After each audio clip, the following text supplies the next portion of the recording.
बोले पूज्य गुरुदेव भगवान की जय। धर्म की जय हो। अधर्म का नाश हो। प्राणियों में सद्भावना हो। विश्व का कल्याण हो। भारत माता की जय हो। भारत माता की जय हो। सबसे पहले परम आदरणीय मैं गुरुदेव को प्रणाम करता हूं। आपने मुझे बुलाया, आपने मुझे भारत की पवित्र भूमि कुरुक्षेत्र में बुलाया, कुरुक्षेत्र में भी ब्रह्म सरोवर के किनारे बुलाया, ब्रह्म सरोवर के किनारे योग भवन में बुलाया और योग भवन में जहाँ हवन हो रहा है उस हवन कुंड के सामने बुलाया, हमें हवन करने का अवसर दिया। आज का दिन मेरे लिए बहुत ही महत्वपूर्ण है। 2025 का ये 11वां जिला है जब मैं प्रवास कर रहा हूँ। 2024 में मैं 122 जिलों में गया था। एक रविवार अपने घर में था क्योंकि उस दिन भैया दूज थी। 2023 में 115 जिलों में गया था। एक रविवार अपने घर में था क्योंकि उस दिन दीपावली थी। रविवार से सोमवार सुप्रीम कोर्ट में रहता हूँ, शनिवार रविवार आप लोगों से मिलता जुलता रहता हूँ। कल एक घटना घटी स्विट्जरलैंड में। एक व्यक्ति जो इराक का था, उसकी अपनी कुछ मान्यता थी। उसने किसी किताब के बारे में कुछ लिखा, नहीं पसंद थी उस किताब की कुछ चीजें उसको पसंद नहीं थी, तो वो लिखता था। काफी दिन से गुमनाम जिंदगी जी रहा था। घर पे ऑनलाइन सामान मंगा के रहता था, बाहर मार्केट में भी नहीं जाता था।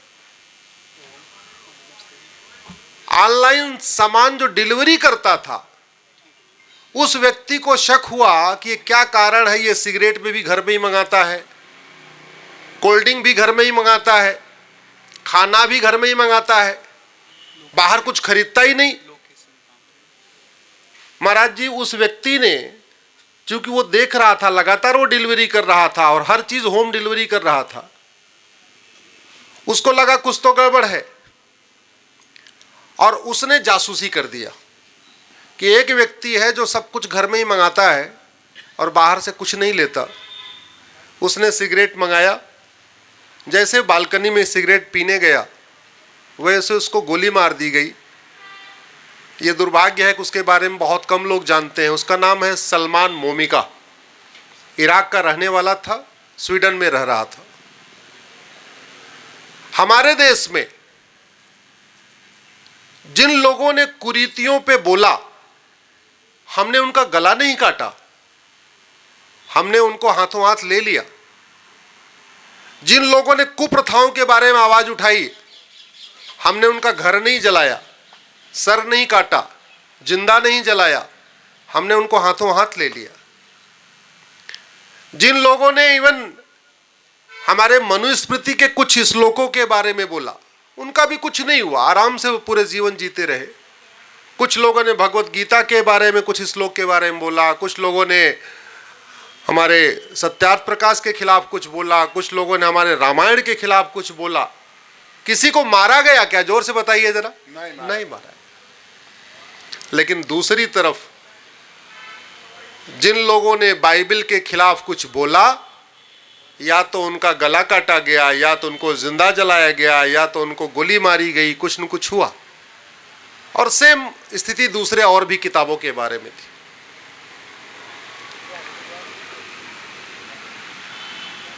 आज ये जो हवन हम यहां कर रहे हैं, 100 वर्ष पहले ये हवन स्वात घाटी में भी होता था। 100 वर्ष पहले ये हवन यज्ञ गंधार में भी होता था। 100 वर्ष पहले ये हवन आपके काबुल में भी होता था। 100 वर्ष पहले ये हवन आपके पेशावर में भी होता था, लाहौर में होता था, मुल्तान में होता था। आज हो रहा है क्या? जोर से बोलिए। नहीं। क्यों? क्योंकि अगर हम घटेंगे तो हम कटेंगे। हम जहां जहां घटे वहां वहां कटे, हम जब जब घटे तब तब कटे, और हम लगातार घट रहे हैं। और हम जो घट रहे हैं उसके लिए हम जिम्मेदार नहीं है, हम जो घट रहे हैं उसके लिए यहां की सरकारें जिम्मेदार हैं। मैं कुछ आपको आंकड़े बताता हूं। प्रतिदिन हमारी 1000 बेटियां लव जिहाद का शिकार होती हैं। 1000। कश्मीर से कन्याकुमारी, पंजाब से लेके तमिलनाडु तक 1000 बेटियों के साथ धोखा होता है। बाद में वो बेटियां मार भी दी जाती हैं। लेकिन जिन लोगों ने हमारी बेटियों के साथ धोखा हुआ, आज तक किसी को फांसी हुई क्या? जोर से बताइए। किसी की नागरिकता खत्म हुई क्या? किसी धोखेबाज की 100% प्रॉपर्टी जब्त हुई क्या? नहीं। भगवान श्री राम कहते हैं भय बिन होय न प्रीत। हम भगवान श्री राम की पूजा करते हैं, राम नीति को लागू नहीं करते। भगवान योगेश्वर श्री कृष्ण कहते हैं सठे साठ्यम समाचरेत। ना हमने राम नीति लागू किया भय बिन होय न प्रीत, ना हमने कृष्ण नीति लागू किया सठे साठ्यम समाचरेत। नतीजा यह है 1000 बेटियां प्रतिदिन, यानी साल में 4 लाख बेटियां कम हो रही हैं। और याद रखिए, बेटा कम होता है तो एक बेटा कम होता है, लेकिन बेटी कम होती है एक पूरा वंश कम होता है, एक पूरी चेन खत्म हो जाती है। क्योंकि वो बेटी मां बनती, वो बेटी फिर दादी बनती, वो बेटी फिर परदादी बनती। 4 लाख बेटियां। मैं आपको उदाहरण देता हूं।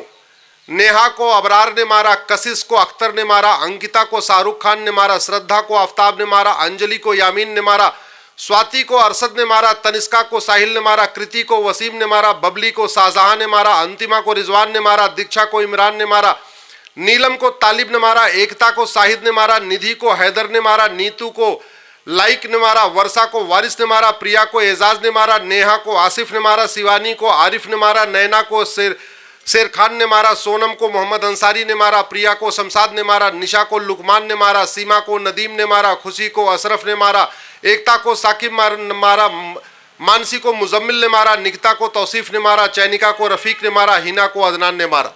ये मैंने कुछ एग्जाम्पल आपको दी। आपने मारने की खबर सुनी होगी अखबार में, गिरफ्तारी की खबर सुनी होगी अखबार में, किसी जिहादी को फांसी की खबर सुनी आपने? किसी जिहादी की नागरिकता खत्म होने की खबर सुनी आपने? नहीं। तो जब भय नहीं होगा, कानून का खौफ नहीं होगा, तो फिर समाज सुरक्षित कैसे होगा? हम लगातार घट रहे, हम लगातार घट रहे, और घटने का 5 कारण है। पहला, लव जिहाद। 1000 बेटियां प्रतिदिन कम हो रही हैं। दूसरा, घुसपैठ जिहाद। लगभग 2000 बांग्लादेशी रोहिंग्या प्रतिदिन बॉर्डर से अंदर आ रहे हैं। तीसरा है धर्मांतरण जिहाद। 10,000 हिंदू प्रतिदिन कम हो रहे हैं। जब हिंदू अगर मैं कहूं तो उसमें आप हिंदू, जैन, बौद्ध, सिख सबको मानिए। चौथा है घुसपैठ जिहाद। चौथा है ड्रग जिहाद। बड़े प्लान्ड वे में हमारे स्कूल में, कॉलेज में, यूनिवर्सिटी में ड्रग फैलाई जा रही है। ड्रग फैला के 2 काम किया जा रहा है। हमारी यंग जनरेशन को नशेड़ी बनाया जा रहा है। जब वो नशेड़ी बन जाता है तो उसको कन्वर्ट करना आसान हो जाता है। पंजाब में कन्वर्जन को करने के लिए सबसे पहले उन्होंने क्या किया? पहले ड्रग फैलाया। जब ड्रग फैलाना शुरू किया, फैलता गया, फिर कन्वर्जन आसानी शुरू हो गया। क्योंकि जो व्यक्ति नशेड़ी हो गया, उसको क्या फर्क पड़ता है कि वो आर्य समाज रहे या सिख रहे या जैन रहे या बौद्ध। नशेड़ी तो नशेड़ी है, उसको जो फ्री में नशा देगा उधर ही चला जाएगा। पूरे देश में और एक बहुत बड़ा खतरा आ गया है। एक तो हिंदू, जैन, बौद्ध, सिख के 1 या 2 बच्चे, तीसरा है ही नहीं है। और उसमें भी कॉलेज में उसको ड्रग एडिक्ट बनाया जा रहा, नशेड़ी बनाया जा रहा है। और उन नशे में नपुंसकता की दवाइयां मिलाई जा रही हैं। आजकल आप सुनते होंगे, जैसे बच्चा इंजीनियरिंग कर लेता है, मेडिकल कर लेता है, कहता हम तो शादी नहीं करेंगे। ऐसी घटनाएं आप सुन रहे हैं ना। वो जानते क्यों कहता है? क्योंकि वो 2-3 साल नशा लेने के बाद वो नपुंसक हो चुका है, वो शादी के लायक बचा ही नहीं है। तो इज्जत बचाने के लिए कहता मैं शादी नहीं करूंगा। सच्चाई यह है वो शादी के लायक बचा ही नहीं है। 5वां जिहाद चल रहा है, जनसंख्या जिहाद। 90,000 बच्चे प्रतिदिन पैदा हो रहे हैं, उसमें हिंदू, जैन, बौद्ध, सिख मिला के 45,000 है बस।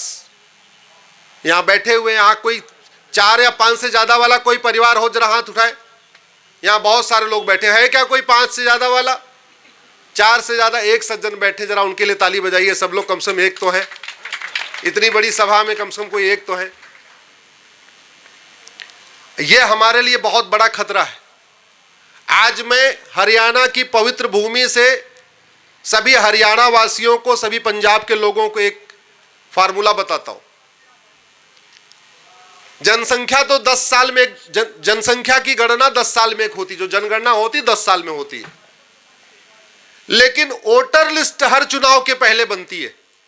पार्षद का चुनाव होगा तब भी वोटर लिस्ट नहीं बनेगी, प्रधान का होगा तब भी वोटर लिस्ट नहीं बनेगी, विधानसभा का चुनाव होगा तब भी वोटर लिस्ट नहीं बनती है, लोकसभा का होता तो भी नहीं बनती, हमेशा अपडेट होती है।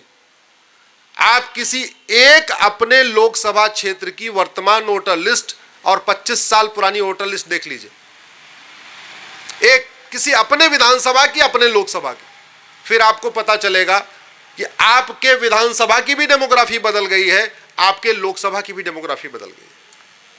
हरियाणा में 22 जिले हैं, सबके सभी जिलों की डेमोग्राफी बदल रही है, घुसपैठ के कारण, धर्मांतरण के कारण, जनसंख्या विस्फोट के कारण। अंबाला की डेमोग्राफी बदल गई, कहीं 10% बदली है, कहीं 12% बदली है, कहीं 15% बदली है, लेकिन डेमोग्राफी बदल रही है।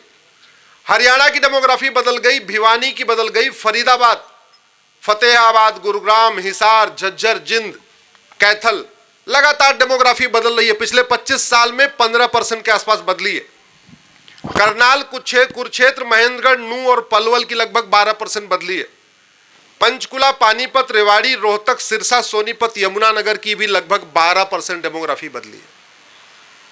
और डेमोग्राफी जो बदल रही है उसमें खतरा यह है कि जो लोग सनातन को मानते हैं, जो भगवान कृष्ण को मानते हैं, जो स्वामी दयानंद जी को मानते हैं, जो स्वामी श्रद्धानंद जी को मानते हैं, जो हमारे गुरु ग्रंथ साहिब को मानते हैं, जो हमारे गुरुओं को मानते हैं, जो हमारे रामकृष्ण को मानते हैं, उनकी संख्या कम हो रही है,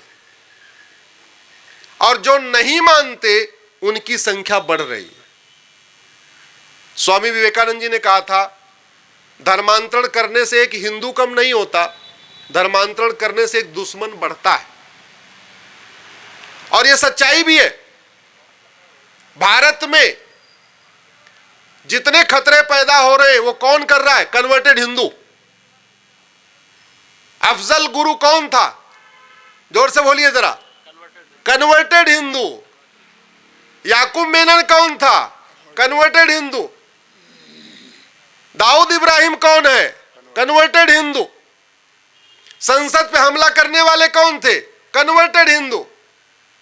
हमारे मंदिरों में आके पेशाब कौन करता है? कन्वर्टेड हिंदू।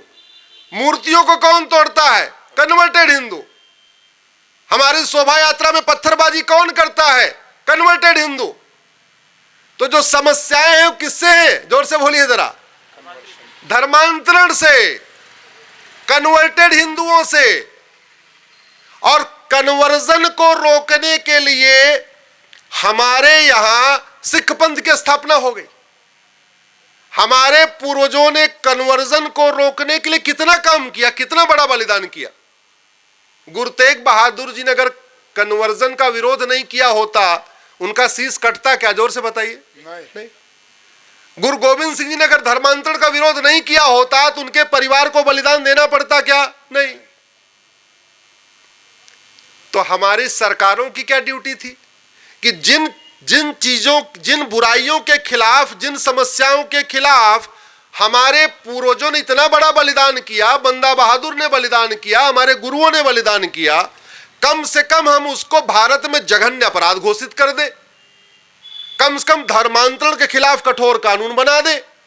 लेकिन बनाया क्या? जोर से बोलिए। नहीं बनाया। धर्मांतरण राष्ट्र की सुरक्षा के लिए खतरा है, धर्मांतरण देश की एकता अखंडता के लिए खतरा है, धर्मांतरण सबसे बड़ा देशद्रोह है, धर्मांतरण के कारण हम राष्ट्रांतरण हो रहा है, धर्मांतरण के कारण हमारे त्योहार बदल रहे हैं, धर्मांतरण के कारण विचार बदल रहा है, धर्मांतरण के कारण सोच बदलती है, धर्मांतरण के कारण वेशभूषा बदलती है। धर्मांतरण होने के बाद वो व्यक्ति रहता भारत में है, खाता भारत में है, सोता भारत में है, कमाता भारत में है, लेकिन भारत का कुछ भी नहीं मानता। उसका त्योहार भी विदेशी होता, उसकी सोच भी विदेशी होती, उसका जीवन भी विदेशी होता, सब कुछ विदेशी हो जाता है। लेकिन धर्मांतरण के खिलाफ कठोर कानून नहीं बनाया और इसी की लड़ाई में सुप्रीम कोर्ट में लड़ रहा हूं। मैंने PIL फाइल करके मांग किया है कि धर्मांतरण कराने वालों की 100% संपत्ति जब्त करने, धर्मांतरण कराने वालों की नागरिकता खत्म करने और धर्मांतरण कराने वालों को आजीवन कारावास देने की व्यवस्था किया जाए। माननीय सुप्रीम कोर्ट ने सभी राज्य सरकारों को नोटिस जारी किया है। देखते हैं पार्लियामेंट पहले कानून बनाता है या सुप्रीम कोर्ट का फैसला पहले आता है, लेकिन कुछ न कुछ तो होगा, होना चाहिए। अगर धर्मांतरण नहीं रुका तो फिर हम अपने पूर्वजों को मुंह क्या दिखाएंगे, जिन पूर्वजों ने धर्मांतरण रोकने के लिए इतना बड़ा संघर्ष बलिदान कर दिया। अगर हम कानून भी नहीं बनवा पाए तो किस बात की हम इसका मतलब अपने पूर्वजों का सम्मान नहीं करते हम। दूसरी सबसे बड़ी व्यवस्था,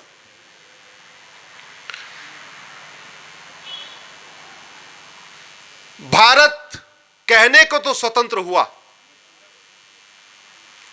लेकिन वास्तव में स्वतंत्र नहीं हुआ।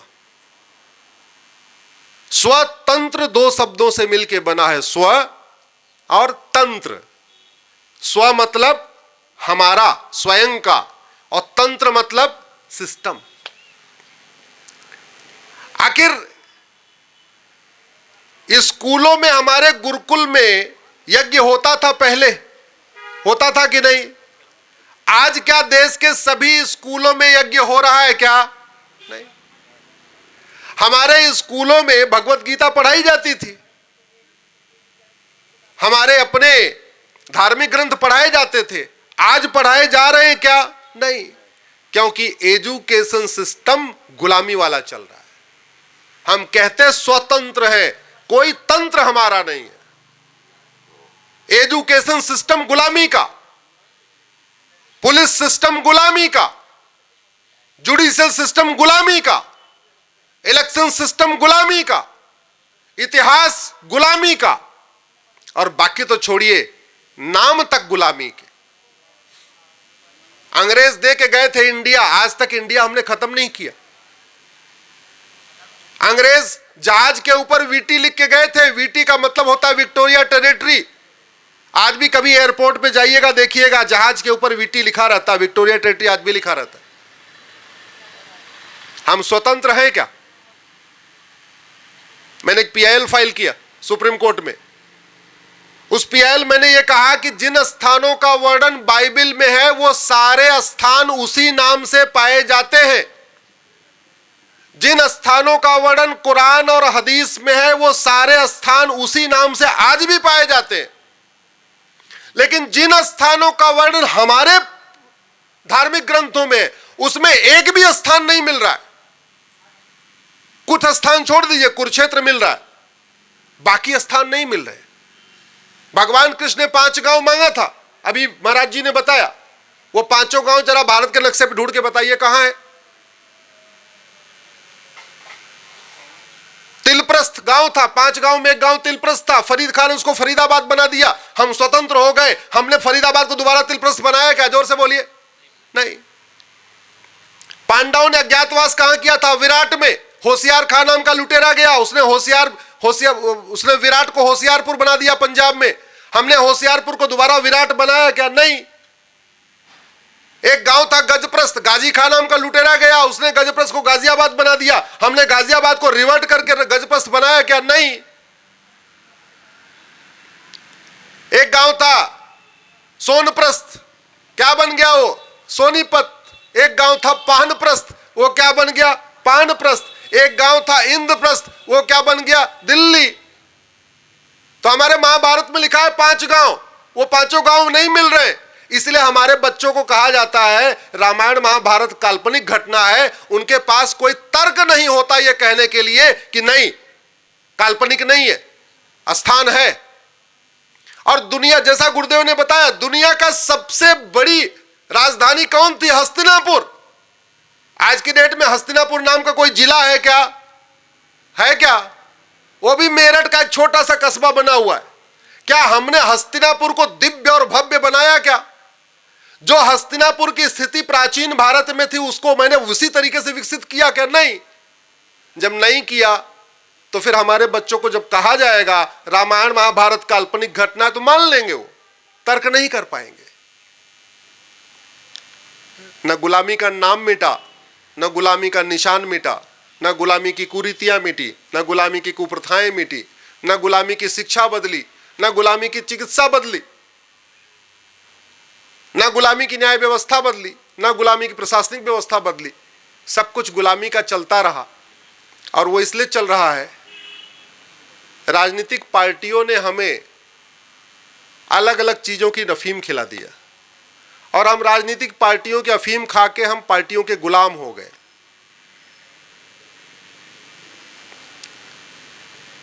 कुछ लोगों को गांधीवाद की अफीम खिला दी। बुरा मत मानिएगा, गांधीवाद कोई अफीम नहीं, गांधी जी तो बड़े अच्छे आदमी थे।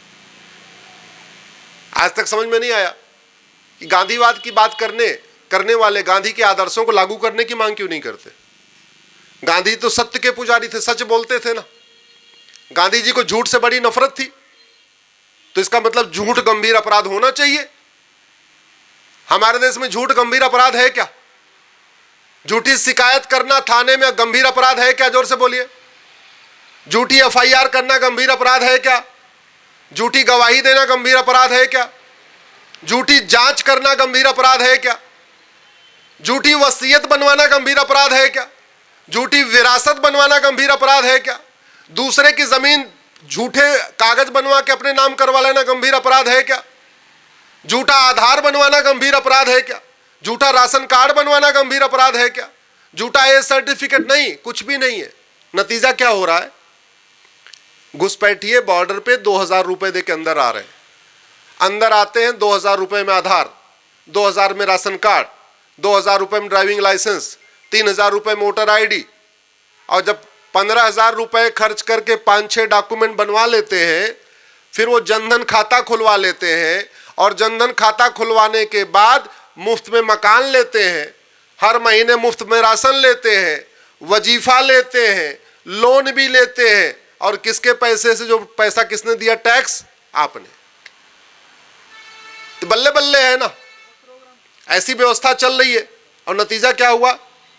एक मेरी पीआईएल है जिसमें मैंने कहा कि 5 करोड़ गुरुदेव घुसपैठिए तो 2017 में आ गए थे। मैंने आंकड़ों के हिसाब से सरकार को बताया। अब तो इनकी संख्या 6 करोड़ हो चुकी है। 6 करोड़ भारत में घुसपैठिए रह रहे। और ऐसा कोई जिला नहीं है, आपके कुरुक्षेत्र में भी रह रहे, आपके रोहतक में रह रहे, आपके चंडीगढ़ में तो पूछो नहीं, 20 लाख के आसपास दिल्ली में रह रहे। चाहे हरियाणा हो, चाहे पंजाब हो, चाहे गुजरात हो, कोई सा ऐसा स्थान नहीं है जहां जगह जगह उनको नहीं बसा दिया। हाईवे के किनारे बसते जा रहे, रेलवे लाइन के किनारे बसते चले जा रहे, एयरपोर्ट के किनारे बसते चले जा रहे, आर्मी का जो कैंट एरिया है वहां बसते चले जा रहे। तो हम सुरक्षित हैं या असुरक्षित? जोर से बोलिए जरा। हमारे बच्चों का भविष्य सुरक्षित है या असुरक्षित है? असुरक्षित।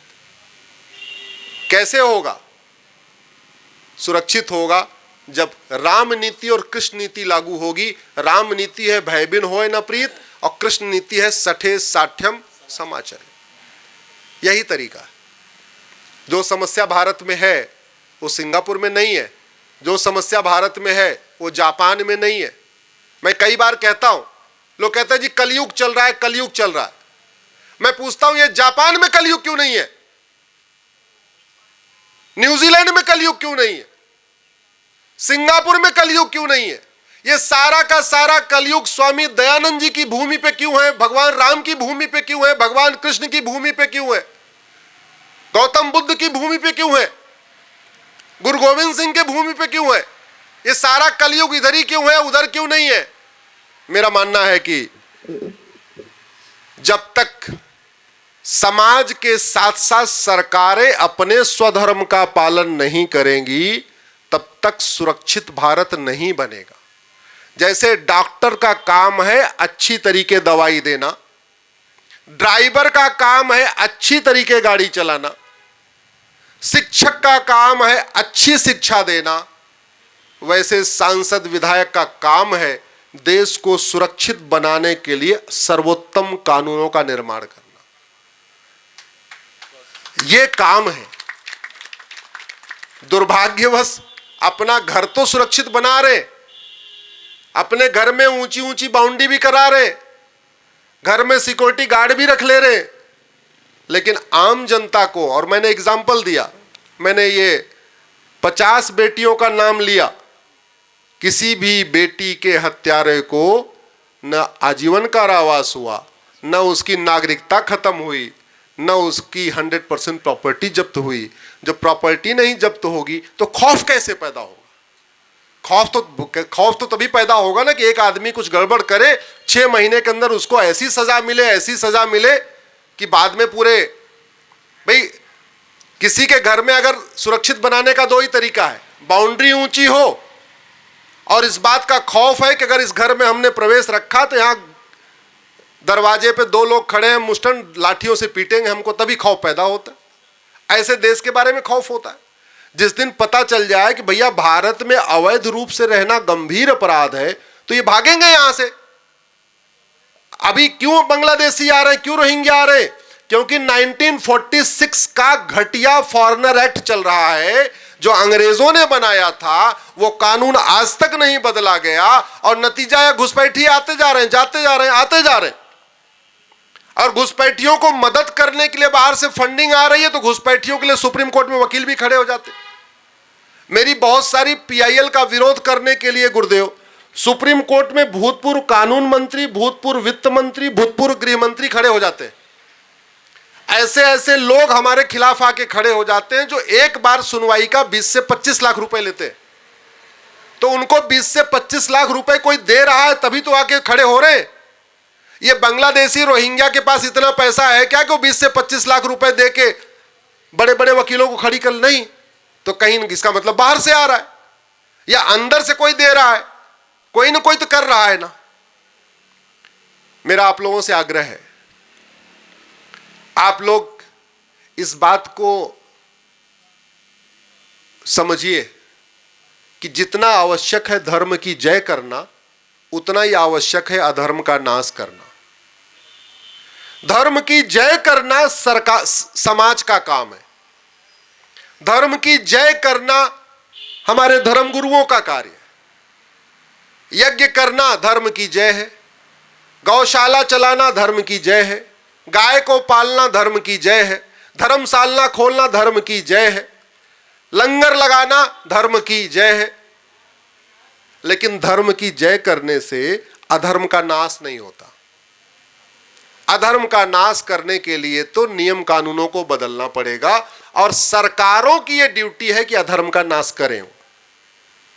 गाय को रोटी खिलाना धर्म की जय करना है और गाय को खाने वाले को जेल में डाल देना क्या है? अधर्म का नाश करना। अगर गाय को खाने वाला बाहर रहेगा तो एक न एक दिन आपकी गाय को खाएगा वो। तो गाय तब बचेगी जब आप गाय को रोटी खिलाएंगे और सरकार गाय खाने वाले को जेल में डाल के रखेगी। यही तरीका है, नहीं तो गड़बड़ हो जाएगा। इसलिए धर्म की जय हो, अधर्म का नाश हो, प्राणियों में सद्भावना हो, विश्व का कल्याण हो, इसके लिए समाज के साथ साथ हमारी चारों जो व्यवस्था है, विधायिका, कार्यपालिका, न्यायपालिका और खबरपालिका, चारों को मिलजुल के काम करना पड़ेगा। हमारे धर्मगुरु अपना काम कर रहे हैं, धर्म की शिक्षा दे रहे हैं, लेकिन मेरा मानना है ये धर्म की शिक्षा जो हमारे धर्मगुरु दे रहे हैं ये सिलेबस में क्यों नहीं आ रहा है? आखिर महर्षि दयानंद की जो शिक्षा है, जो सत्यार्थ प्रकाश की शिक्षा है, जो गुरु गोविंद सिंह जी की शिक्षा है, जो गुरुवाणी में लिखा हुआ है, गुरु ग्रंथ साहिब में लिखा हुआ है, वो केवल और केवल धर्मगुरु क्यों बताएं? वो हमारे स्कूल में होना चाहिए। अगर क्रिश्चियन कंट्रीज में सरकारी स्कूलों में बाइबल पढ़ाई जा सकती है, इस्लामिक कंट्रीज में सरकारी स्कूलों में कुरान पढ़ाई जा सकती है, तो हिंदुस्तान में सरकारी स्कूलों में भगवत गीता, रामायण, सत्यार्थ प्रकाश, गुरु ग्रंथ साहिब क्यों नहीं पढ़ाया जा सकता? यह हमें पूछना पड़ेगा, अपने अपने सांसदों विधायकों से मिलकर पूछना पड़ेगा। और हमको यह भी पूछना पड़ेगा कि जनसंख्या नियंत्रण कानून क्यों नहीं बना रहे हो, धर्मांतरण नियंत्रण कानून क्यों नहीं बना रहे हो, घुसपैठ नियंत्रण कानून क्यों नहीं बना रहे हो, जो यहां अराजकता फैलती जा रही उसको क्यों नहीं बना रहे हो, हेट स्पीच को डिफाइन क्यों नहीं कर रहे हो, एक आयोग बना के जितनी रिलीजियस किताबें हैं इनकी समीक्षा क्यों नहीं कर रहे हो? मेरा मानना है समाज को जागने की जरूरत है, आप सबको भी जागने की जरूरत है, आप सबको इस पे चिंतन करने की जरूरत है। और एक बार याद रखिएगा, 100 साल पहले का सबसे बड़ा जैन मंदिर मुल्तान में था। 100 वर्ष पूर्व सबसे बड़ा, दुनिया का सबसे बड़ा जैन मंदिर मुल्तान में था। भगवान पार्श्वनाथ की मूर्ति थी, प्रतिदिन नौकार मंत्र होता था, प्रतिदिन वहां पूजा पाठ होती थी। उस मुल्तान के जैन मंदिर में आज की डेट में मदरसा खुला हुआ है, नमाज पढ़ी जाती है। हमारे 51 शक्तिपीठ में से एक शक्तिपीठ पाकिस्तान में है, नाम है हिंगलाज। आज हिंगलाज में वैसी पूजा नहीं हो रही है जैसी भारत में होती है, बस काम चलाऊ काम चल रहा है। हमारे 51 शक्तिपीठों में से 5 शक्तिपीठ बांग्लादेश में है। उन बांग्लादेश की शक्तिपीठों में बड़े मुश्किल से पूजा हो रही है, जैसी पूजा होनी चाहिए वो पूजा नहीं हो रही है। 100 साल पहले सबसे बड़ा दिव्य जो शंकर जी का मंदिर था वो गंधार में था, दुर्योधन के ननिहाल में था। आज की डेट में वो अफगानिस्तान बन चुका है। 1805 में पंडित नंदराम टिक्कू जो कश्मीरी ब्राह्मण थे वो अफगानिस्तान के प्रधानमंत्री थे। 1805 में अफगानिस्तान के प्रधानमंत्री पंडित नंदराम टिक्कू थे। बड़ा उन्होंने खूब गुरुद्वारा बनवाया, खूब धर्मशाला बनवाई, खूब तालाब बनवाए, सब कुछ किया। धर्म की जय करने के लिए बहुत काम किया, लेकिन अधर्म का नाश करने के लिए कुछ नहीं किया। इसलिए 10 साल के बाद पंडित नंदराम टिक्कू को खदेड़ दिया गया अफगानिस्तान से, तख्ता पलट कर दिया गया, परिवार लेके वो भाग गए। फिर जो बचे उनके पास 2 ही रास्ता था, या तो मर जाए या तो कन्वर्ट हो जाए। तो जो कन्वर्ट होने थे कन्वर्ट हो गए, और नहीं तो लोग अपना मकान, दुकान, खेत खलिहान, उद्योग व्यापार छोड़ के भाग गए। 100 साल पहले विश्व का सबसे बड़ा वैष्णव मंदिर कैके में था। आज की डेट में उसको पेशावर कहते हैं। उस पेशावर में न वो विष्णु जी का मंदिर बचा है, न विष्णु जी के भक्त बचे।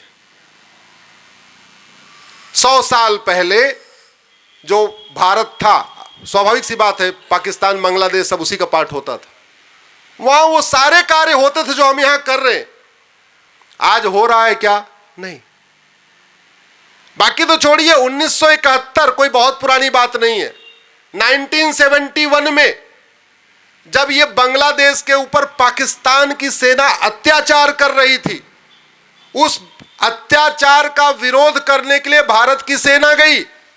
हमारे 20,000 सैनिक बलिदान हुए। उन 20,000 में से ज्यादातर हरियाणा, पंजाब के थे। 20,000 सैनिकों के बलिदान के बाद बांग्लादेश बना था, और उस बांग्लादेश में आज हिंदू, जैन, बौद्ध, सिख को अपना मकान, दुकान, खेत खलिहान, उद्योग व्यापार छोड़ के भागना पड़ रहा है। कश्मीर अपना मकान, दुकान, खेत खलिहान छोड़ के जो भागे, वापस उनको मिला क्या? नहीं मिला। 1947 में आडवाणी जी, जेठमलानी जी, मनमोहन सिंह जी, यश चोपड़ा, प्रेम चोपड़ा, लाला अमरनाथ, मोहिंदर अमरनाथ, राज कपूर, पृथ्वीराज कपूर, गुलजार, ये जो अपना मकान, दुकान, खेत खलिहान छोड़ के भागे थे, उनको कुछ मिला क्या? नहीं मिला, कब्जा हो गया दूसरों का। मैं नहीं चाहता कि 20-50 साल के बाद फिर वही स्थिति आए जो बांग्लादेश में हो रही है, या जो कश्मीर में हुई, या जो लाहौर में हुई, या रावलपिंडी में हुई। उसको बचाने का एक ही तरीका है, हमारी संख्या कम न हो, और संख्या लगातार कम हो रही है। संख्या कम होने का मैंने कहा 5 कारण है। लब जिहाद है, ड्रग जिहाद है, घुसपैठ जिहाद है, धर्मांतरण जिहाद है, जनसंख्या जिहाद है। और ये 5 तरीकों के जो जिहाद है, उनको रोकने का एक ही तरीका है, कठोर कानून। कठोर कानून, ऐसा कानून खौफ पैदा कर दे। और वो केवल मेरे कहने से नहीं होगा, केवल गुरुदेव के कहने से नहीं होगा, केवल कुछ लोगों के कहने से नहीं होगा, वो तभी होगा जब सब लोग मिलके बोलेंगे। और एक बड़ा खतरा जो बना हुआ है वो गुलामी की शिक्षा। अब समय आ गया है, मदरसे बंद हो, मिशनरी स्कूल बंद हो, हमारी गुरुकुल वैदिक शिक्षा व्यवस्था पूरे भारत में लागू हो। अपनी अपनी मातृभाषा में पढ़ें, पंजाब वाले पंजाबी में पढ़ें, महाराष्ट्र वाले मराठी में पढ़ें, गुजरात वाले गुजराती में पढ़ें, लेकिन हमारी गुरुकुल वैदिक शिक्षा व्यवस्था पूरे देश में लागू हो। इसी के लिए मैं प्रयास कर रहा हूँ, इसी के लिए पूरे देश में घूम रहा हूँ, इसी यही बताने आपसे भी आया था। इतना याद रखिएगा, जिन नेताओं के भरोसे आप बैठे हुए हैं, ये 25 साल के बाद आपके बच्चों को बचाने नहीं आएंगे। बहुत कड़वी बात कह रहा हूं आपको। जिनके भरोसे आप बैठे हुए हैं, ये 25 साल के बाद आपके नाती पोते, आपके बेटे बेटी को बचाने नहीं आएंगे। लेकिन जिन कानूनों की बात मैं कह रहा हूं, अगर ये बन गए, अगले 500 साल तक हमारे बच्चे सुरक्षित रहेंगे, हमारी पीढ़ियां सुरक्षित रहेंगी। इसलिए सब लोग मिलके, आप किसी पार्टी में हैं, आप किसी को वोट करते, हमें उससे कोई लेना देना नहीं। जैसे ड्राइवर का काम है अच्छी गाड़ी चलाना, सांसद का काम है बढ़िया कानून बनाना। वो किसी पार्टी में हो, एक्स में हो, वाई में हो, जेड में हो, कोई फर्क नहीं पड़ता। उनको पकड़िए, उनको बोलिए धर्मांतरण नियंत्रण कानून बनाए, घुसपैठ नियंत्रण कानून बनाए, जनसंख्या नियंत्रण कानून बनाए, लब जिहाद खिलाफ कठोर कानून बनाए, लैंड जिहाद खिलाफ कठोर कानून बनाए, ड्रग जिहाद खिलाफ कठोर कानून बनाए। लगातार संख्या जो घट रही है, इम्बैलेंस हो रहा है, और इम्बैलेंस जानते हैं कितना हो चुका है? 75 साल में 9 राज्यों में खत्म हो गए। अफगानिस्तान में खत्म हुए, पाकिस्तान में खत्म हुए, बांग्लादेश में खत्म हुए, मालदीव में खत्म हुए, तो छोड़ दीजिए। भारत में 28 राज्य हैं और 8 केंद्र शासित प्रदेश, टोटल हो गए 36। 36 में से हम 9 राज्यों में खत्म हो गए, यानी 25% राज्यों में हम खत्म हो चुके हैं। कश्मीर में खत्म हो गए, नागालैंड में खत्म हो गए, मिजोरम में खत्म हो गए, मेघालय में खत्म हो गए, लद्दाख में खत्म हो गए, लक्षद्वीप में खत्म हो गए, ऐसे 9 राज्यों में खत्म हो गए।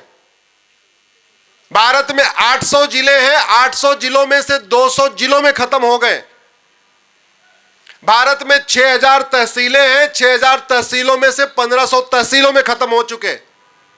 भारत के बॉर्डर पे 300 तहसीलें हैं, 300 की 300 तहसीलों में खत्म हो चुके।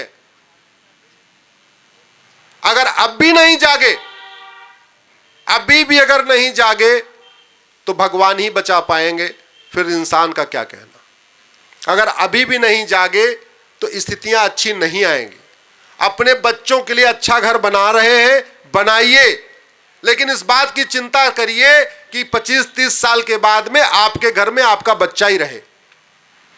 फार्म हाउस खरीद रहे हैं, खेत खरीद रहे हैं, मकान बना रहे हैं, बढ़िया बनाइए, बनाना चाहिए, लेकिन इस बात की भी चिंता करिए कि 25 साल 30 साल के बाद उस आपके मकान दुकान में आपके बच्चे रहें, आपके खेत खलिहान में आपके बच्चे रहें, आपके उद्योग व्यापार में आपके बच्चे रहें।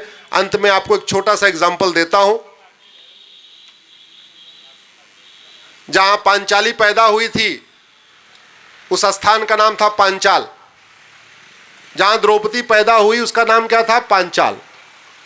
फर्रुख खां नाम का लुटेरा गया, उसने पांचाल को क्या बना दिया? फर्रुखाबाद। तो उत्तर प्रदेश का फर्रुखाबाद क्या पहले क्या था? पांचाल। मैंने आपको कहा ना, रामायण महाभारत के सारे नाम गायब हो चुके। मुगलों ने यहां एक भी नया शहर नहीं बसाया था।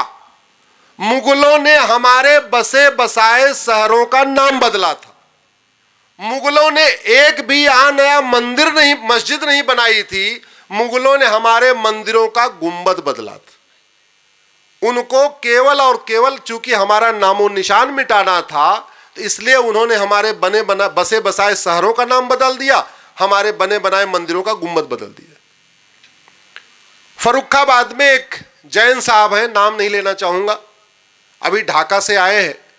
5,000 करोड़ का टर्नओवर था, कपड़े के बड़े व्यवसायी थे, 25-30 साल से ढाका में रह रहे थे। अभी हालत ये हो गई, पहले वो घर में छिपे, 15 दिन तक घर में रहे, दाढ़ी बढ़ाई, मूंछ मुड़वाया, टोपी पहनी, उसके बाद ढाका से अपनी 5,000 करोड़ की प्रॉपर्टी छोड़ के भाग आए। और सब भागे, कौन नहीं भागा? आडवाणी जी उस जमाने के करोड़पति थे, अपना मकान दुकान खेत खलिहान छोड़ के भागे थे। भूतपूर्व प्रधानमंत्री मनमोहन सिंह जी उस जमाने के करोड़पति थे, अपना मकान दुकान खेत खलिहान छोड़ के भागे थे।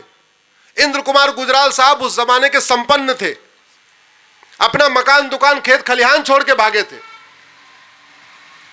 हमारी फिल्में यहां मुंबई में नहीं बनती थी, भारत की फिल्में लाहौर में बनती थी, इसलिए जितने हीरो हीरोइन थे वो मुंबई में नहीं रहते थे। जितने हीरो हीरोइन कहां रहते थे? सब लाहौर में। चाहे वो देवानंद हो, चाहे वो प्रेम चोपड़ा हो, चाहे यश चोपड़ा हो, चाहे राज कपूर, चाहे पृथ्वीराज कपूर, चाहे मिल्खा सिंह, चाहे खुशवंत सिंह, चाहे गुलजार, सब वहीं रहते थे। फिल्में यहां बनती नहीं थी, फिल्में लाहौर में बनती थी।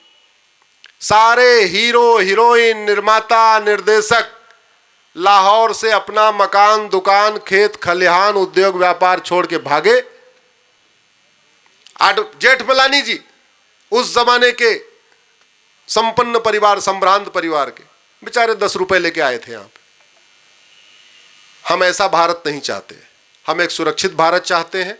हमारे बच्चे सुरक्षित रहे, हमारे 25 साल के बाद हमारे बच्चों के साथ कोई दुर्व्यवहार न हो। हम नहीं चाहते जो कश्मीर में हुआ दोबारा फिर किसी और जगह हो। हम नहीं चाहते जो लाहौर में हुआ दोबारा कहीं हो। हम नहीं चाहते जो ढाका में हो रहा है वो हमारे बच्चों के साथ हो। इसलिए हम कठोर कानूनों की मांग करते हैं। आप सब लोगों ने इतनी देर सुना, गुरुदेव आपने मुझे बुलाया, मैं आपका आभार व्यक्त करता हूं, आपको धन्यवाद देता हूं, आपको प्रणाम करता हूं। भगवान कृष्ण से आशीर्वाद मांगता हूं कि मुझे वो इतनी सामर्थ्य दें, मुझे इतनी शक्ति दें कि मैं भारत के नियम कानूनों को बदल सकूं, मैं ऐसी व्यवस्था लागू कर सकूं कि हमारे बच्चे सुरक्षित हो, हमारी संस्कृति सुरक्षित हो। मैं भगवान कृष्ण से आशीर्वाद मांगता हूं कि मुझे इतनी सामर्थ्य दें कि मैं भारत की संस्कृति, भारत की परंपरा, भारत के ज्ञान, भारत के विज्ञान, भारत के दर्शन को आगे बढ़ा सकूं। जो हमारे गुरुओं ने किया, स्वामी लक्ष्मणानंद जी ने किया, स्वामी श्रद्धानंद जी ने किया, स्वामी दयानंद जी ने किया, जो हमारे और ऋषि परंपराओं ने किया, उनके विचारों को मैं आगे बढ़ा सकूं। ये इसी प्रार्थना के साथ आप सबको प्रणाम करता हूं, आपको सबको धन्यवाद देता हूं।